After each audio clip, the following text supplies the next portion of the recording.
سے کہ میرا اللہ مجھے اور آپ کو اس آیت مبارکہ کا صحیح مفہوم سمجھنے کی اور سمجھانے کی سعادت عطا فرمائے۔ حضرات محترم، گزشتہ جمعہ آپ حضرات کی خدمت میں رمضان المبارک کے فضائل کے حوالے سے کچھ گفتگو کی تھی، اور اس گفتگو کے درمیان میں نے آپ کے سامنے حدیث جبریل، جو میرے آقا کی بڑی مشہور و معروف حدیث ہے، اس حدیث کا ایک حصہ آپ حضرات کو سنایا تھا۔ میں نے تمہید میں یہ بات کہی تھی کہ میرے آقا نے اپنی زندگی کے اندر کبھی کسی کے لیے بد دعا نہیں کی، لیکن ایک مقام ایسا آیا تھا جب بد دعا دینے والے جناب جبریل امین تھے، اور اس بد دعا پر آمین کہنے والے جناب محمد الرسول اللہ صلی اللہ علیہ وسلم تھے۔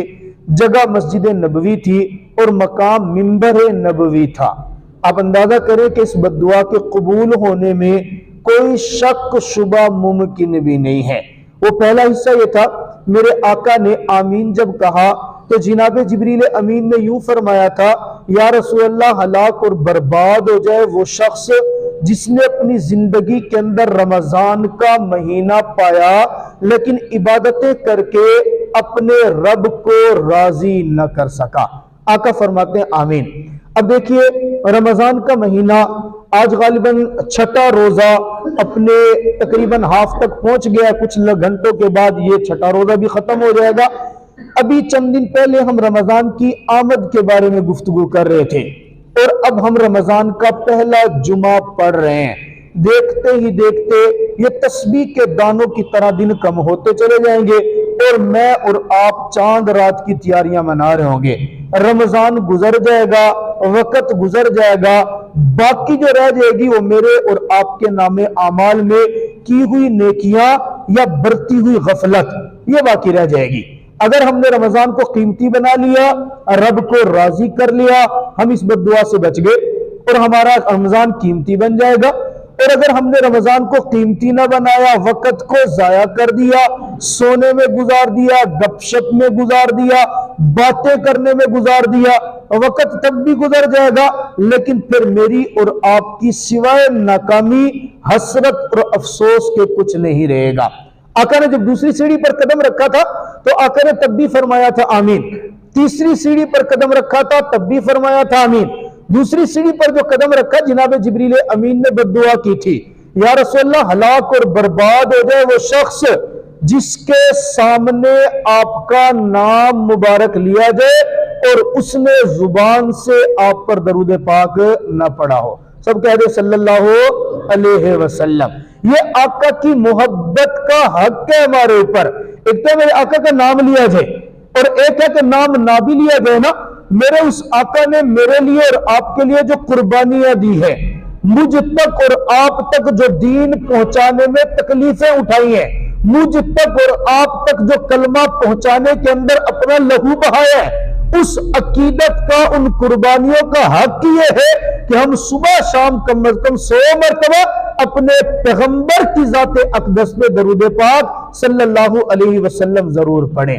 آقا کو درود پاک پڑھنے میں جہاں یہ ہمارا حق ادا ہوتا ہے نا، وہیں پر اس سے ہمیں اپنا ذاتی طور پہ فائدہ ہوتا ہے۔ درود پڑھتے ہم ایک مرتبہ ہے، میرا رب 10 رحمتیں ہمارے اوپر نازل فرماتے۔ درود ہم پڑھتے ہیں پیغمبر کی ذات پہ، میرے رب کا مجھے قرب ملتا چلا جاتے۔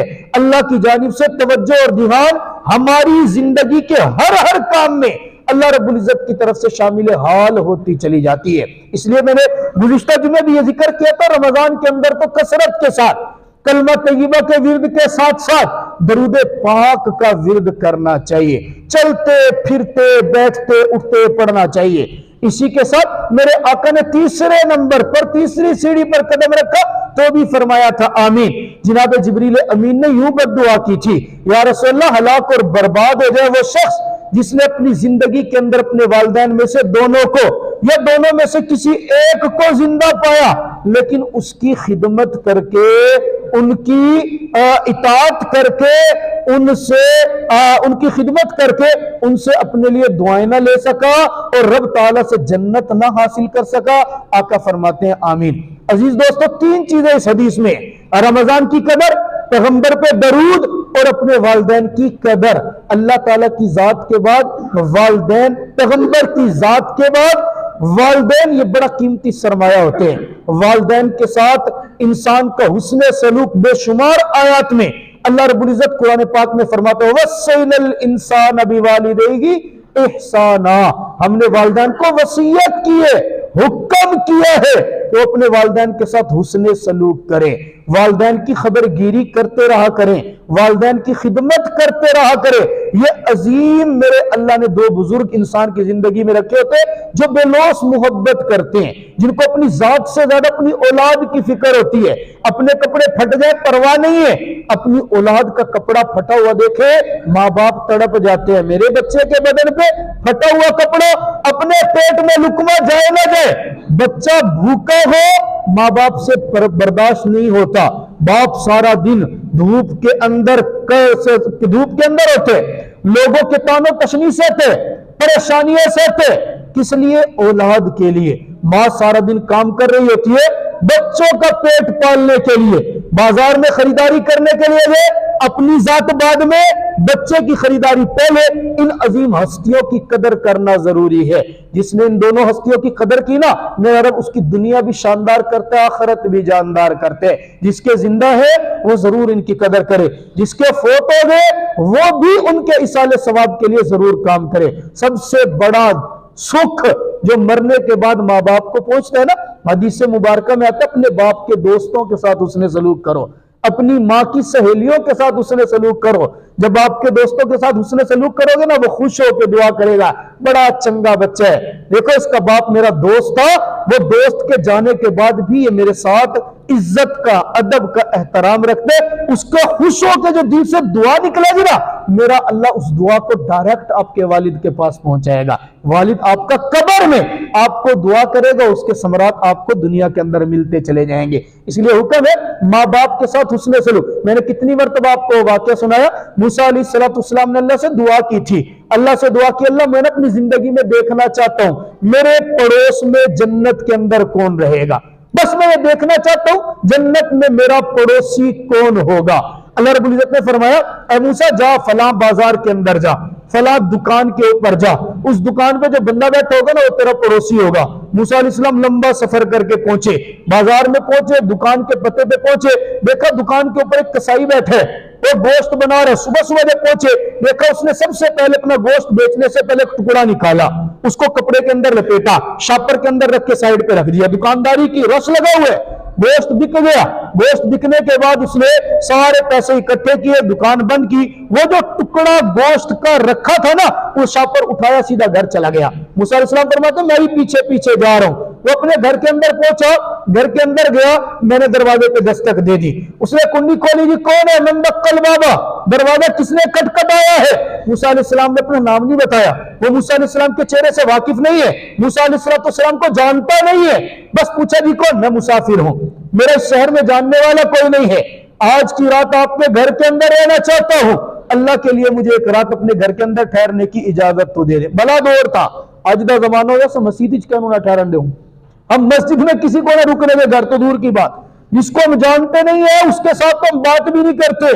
جس کو ہم جانتے نہیں ہے جناب والا اس کو گھر کے اندر رکھنا سوال ہی.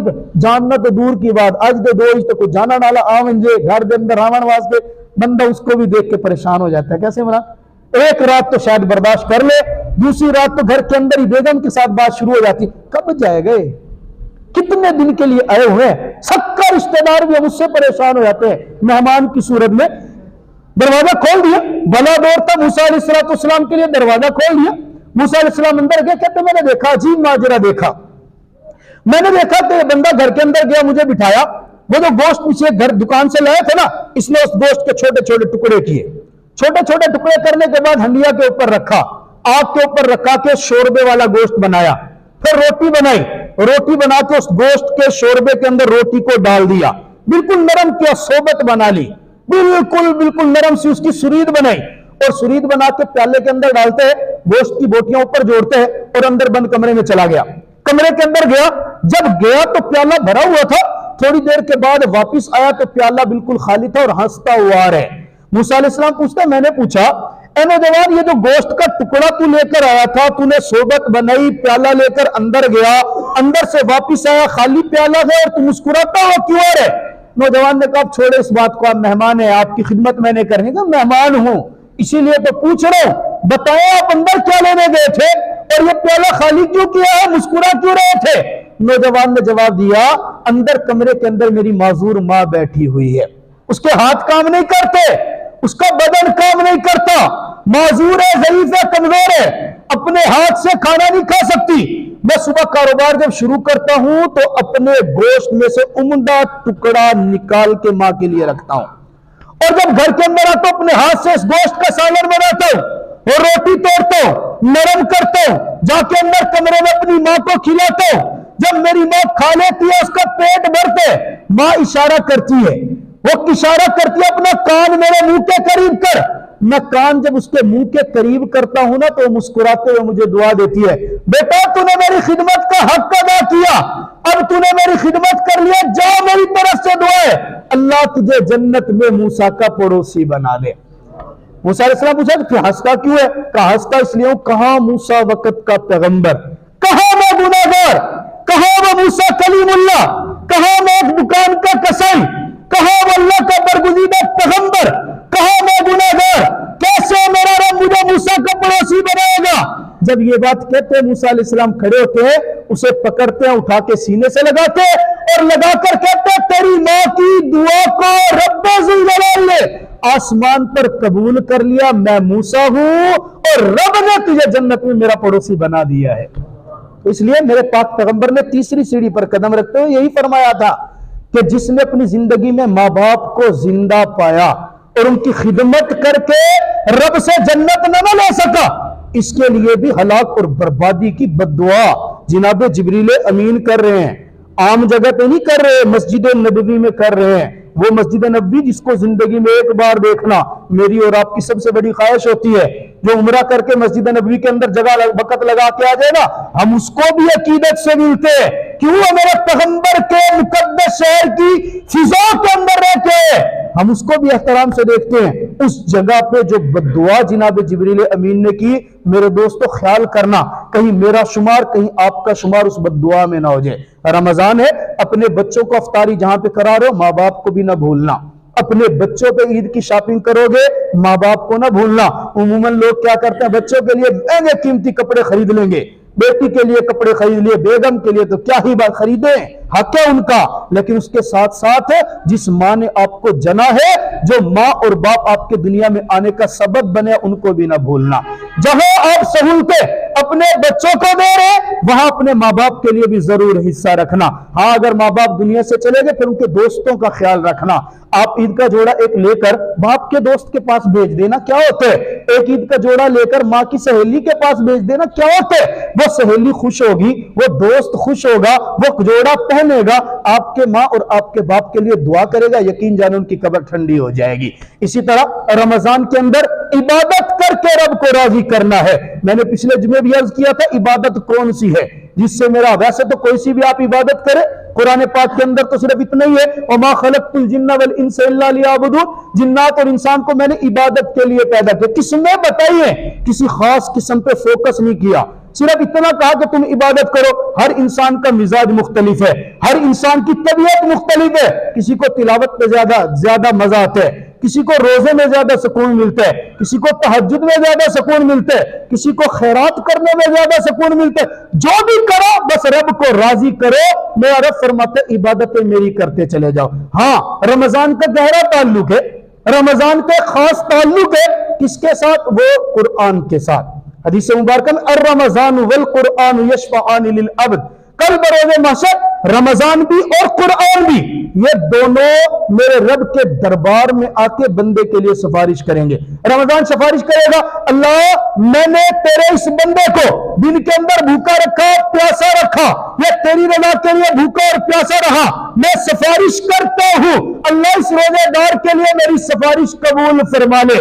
پیغمبر فرماتا جب روزہ سفارش کرے گا نا، رمضان سفارش کرے گا، میرا اللہ اس کی سفارش قبول کرتے ہوئے بندے کے لیے مغفرت کا اعلان فرما دے گا۔ اور قرآن بھی بندے کے لیے سفارش کرے گا. کیا سفارش کرے گا؟ قرآن کہے گا اللہ میں نے رمضان کی راتوں میں سے جگائے رکھا, یہ رات کو قیام اللیل کرتا تھا, تہجد پڑھتا تھا, تہجد نہیں تو کم از کم تراویح تو پڑھتا تھا نا, یہ 20 رکعت نماز تراویح کھڑا ہو کے تیرا قرآن سنتا تھا. اللہ میں نے اس کو جگائے رکھا, یہ میری وجہ سے کھڑا رہا, 20 رکعت تراویح کے اندر کھڑا ہو کے تجھے تیرے کلام کو سنتا رہا. ربا میں سفارش کرنے کے لیے آیا ہوں, میری سفارش قبول فرما. حدیث میں آتے میرا رب قرآن کی سفارش بھی قبول کرے گا اور قبول کرتے ہوئے اس بندے کے لیے مغفرت کا اعلان فرما دے گا. ویسے اگر آپ قرآن پاک کے اندر غور کریں نا, آپ یقین کریں رمضان میں اور قرآن میں آپ کو 3 بڑی مشابہتیں نظر آئیں گی. توجہ میری طرف کرنا, وقت ہمارا بڑا مختصر ہے, میں کوشش کروں گا یہ 3 مشابہتیں آپ کو سمجھا دوں. اللہ تعالیٰ مجھے ہمت دے آپ کو سمجھانے کی. آپ دیکھیں قرآن پاک کی پہلی آیت, اللہ رب العزت قرآن پاک میں فرماتا ہے الف لام میم ذالک الکتاب لا ریب فیہ ھدی للمتقین. یہ قرآن میرے اللہ نے ہدایت بنایا متقین کے لیے. معلوم ہوتا ہے جو قرآن پڑھتا چلا جاتا ہے میرا رب اس کو تقوی عطا فرماتا چلا جاتا ہے. جو قرآن پڑھتا چلا جاتا ہے تقوی اس کو ملتا چلا جاتا ہے.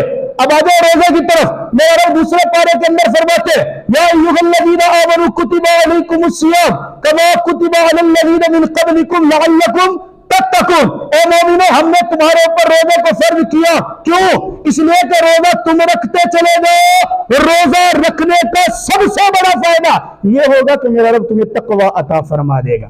قرآن سے بھی تقوی مل رہا ہے, روزے سے بھی تقوی مل رہا ہے. دوسری مشابہت میرا رب فرماتے, میرے آقا سے کسی نے پوچھا نا یا رسول اللہ یہ بتایا روزہ جو بندہ رکھے گا نا اس کا اجر کیا ہے؟ ہر چیز کا اجر بتایا, میں نے پچھلے جمعے تفصیل سے بتایا تھا. لیکن روزے کی جب باری ہے نا حدیث قدسی, میرے آقا نے فرمایا, میرا اللہ فرماتا ہے الصوم لی وانا اجزی بہ, الصوم لی وانا اجزی بہ, وفی روایت اخری, دونوں طرح کے الفاظ آتے. اللہ فرماتے ہیں روزہ میرے لیے ہے, میں رب اس روزے کا اجر اپنی شان کے مطابق عطا کروں گا. سمجھ میں روزہ جو ہوتا ہے قرب خداوندی کا ذریعہ ہے. جو جتنے زیادہ روزے رکھے گا وہ میرے رب کے اتنے زیادہ قریب ہوتا چلا جائے گا. اب آئے نا حدیث مبارکہ میں دیکھتے ہیں قرآن پاک پڑھنے والے کو کیا ملتے. میرے آقا کی حدیث بتاتی ہے جو قرآن پاک کی تلاوت کرتا ہے, جب تلاوت کرتا کرتا کرتا کرتا چلا جاتے میرے رب کو اتنا پسند آتا آتا آتا چلا جاتے, میرا رب آسمان سے نورانی فرشتوں کو اس کا قرآن سننے کے لیے زمین پہ اتارتے ہیں, اور یہاں تک اتارتے حدیث مبارکہ میں اتنا تلاوت کرتا ہے فرشتے آتے ہیں اور قرآن پڑھنے والے کے لبوں کا بوسہ دینا شروع ہو جاتے ہیں.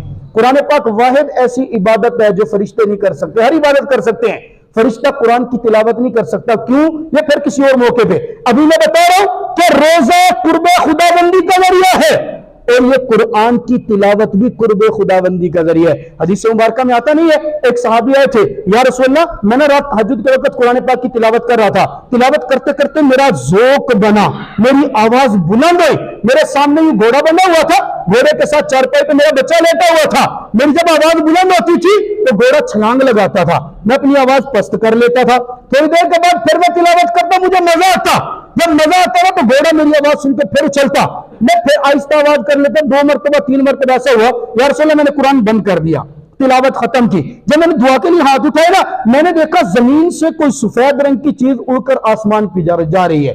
ایک اڑی آسمان پر گئی, دوسری اڑی آسمان پر گئی, یہاں تک کہ زمین سے آسمان تک وہ سفید رنگ کے چراغوں کی ایک لائن بن گئی. یا رسول اللہ مجھے تو ذرا خوف سا محسوس ہوا, انسان ہے طبی طور پر خلاف توقع جب کوئی چیز دیکھتے ہیں تو اثر تو طبیعت پہ ہوتا ہے. یا رسول اللہ یہ کیا تھا؟ آقا نے فرمایا بس بات ایسے ہی ہے. جی یا رسول اللہ, کہا کاش تو آج صبح تک قرآن پاک کی تلاوت کرتا رہتا. جواب سنیے, کاش تو آج صبح تک قرآن پاک کی تلاوت کرتا. کیوں یا رسول اللہ؟ کہا رب کعبہ کی قسم جب تو قرآن پڑھ رہا تھا تیرے قرآن پڑھنے میں اتنا پر اثر ماحول بنا, میرے رب نے آسمان سے تیرا قرآن سننے کے لیے فرشتوں کو اتارا, اور رب کعبہ کی قسم اگر تو صبح تک تلاوت کرتا رہتا نا یہ مدینہ کے لوگ اپنی آنکھوں سے میرے رب کے فرشتوں کو زمین پہ دیکھ لیتے. تو معلوم ہوا پہلی مشابہت قرآن پڑھنے والے کو تقوی ملتا ہے, روزہ رکھنے والے کو بھی تقوی. قرآن پڑھنے والے کو رب کا قرب ملتا ہے اور روزہ رکھنے والا بھی میرے رب کا خاص اور قرب اس کو عطا ہو جاتا ہے. تیسری بات فرمایا کہ قرآن, تیسری تو واضح حدیث میں آ گئی, الرمضان والقرآن یشفعان للعبد کل بروز محشر میرے رب کی دربار میں روزہ بھی بندے کے لیے سفارش کرے گا اور قرآن بھی بندے کے لیے سفارش کرے گا. میرا رب دونوں کی سفارش مانتے ہوئے مغفرت کا اعلان فرما دے گا. عزیز دوستو 5 روزے گزر چکے، چھٹا بھی اپنے اختتام پہ چند گھنٹوں بعد پہنچ جائے گا. ان 5 روزوں میں سوچنا یہ ہے میں نے قرآن کے کتنے پارے تلاوت کیے، میں نے قرآن کو ختم کیا یا نہیں کیا. میں قرآن بہت سارے لوگ امام مالک کے بارے میں، امام رحمۃ اللہ علیہ کے بارے میں کل پڑھ رہا تھا. امام مالک رحمۃ اللہ علیہ کوئی عام آدمی نہیں ہے، پورا سال روزے رسول پہ بیٹھ کے حدیث مبارکہ پڑھاتے تھے. یہ وہ امام ہے جو اپنی داڑھی مبارک کے بالوں سے میرے پیغمبر کے روزے کی جالیوں کو صاف کیا کرتے تھے. یہ اللہ معاف کرے پیغمبر نہیں، یہ وہ امام ہے، یہ امام مالک رحمۃ اللہ علیہ وہ امام ہے جو اپنی داڑھی سے پیغمبر کی جالیوں سے جو گرد ہوتا تھا نا اس کو اکٹھا کر کے سرمے میں مکس کر کے اپنی آنکھوں میں لگاتے تھے. مدینہ منورہ کی سرزمین پہ رہنے والے وہ امام، لیکن جب رمضان آتا تھا نا حدیث مبارکہ پڑھنا پڑھانا بند کر دیتے. بالکل جتنے شاگرد ہوتے اب پورا مہینہ حدیث نہیں پڑھائیں گے. کیوں جی؟ یہ مہینہ میرے رب کا مہینہ ہے. اب اس پورے مہینے رب ذوالجلال کے کلام کی تلاوت کی جائے گی، صبح سے لے کے شام تک تلاوت کرتے.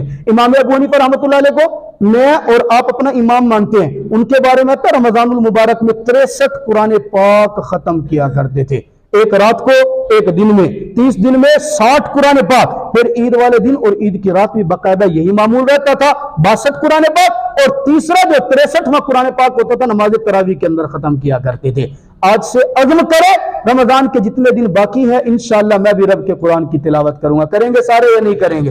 قرآن پڑھنے سے مجھے کچھ نہیں ملنا، اللہ کی قسم. آپ قرآن پڑھیں گے، میری تنخواہ میرا والوں نے 1 روپے نہیں بڑھانی ہے. آپ قرآن پڑھیں گے، میرے عید کے جوڑے نہیں بننے ہیں، لیکن آپ قرآن پڑھیں گے آپ کا رمضان قیمتی بنتا چلا جائے گا. میں اپنے لیے نہیں بول رہا ہوں، میں زور روزے کی حالت میں اپنی ذات کے لیے نہیں لگا رہا ہوں. اگر بات کر رہا ہوں تو صرف آپ کے لیے. قرآن کی تلاوت آپ کرتے چلے جاؤ، رب کعبہ کی قسم عرش پہ میرا رب آپ سے راضی ہوتا چلا جائے گا. اللہ تعالیٰ مجھے اور آپ کو سمجھنے کی توفیق عطا فرمائے.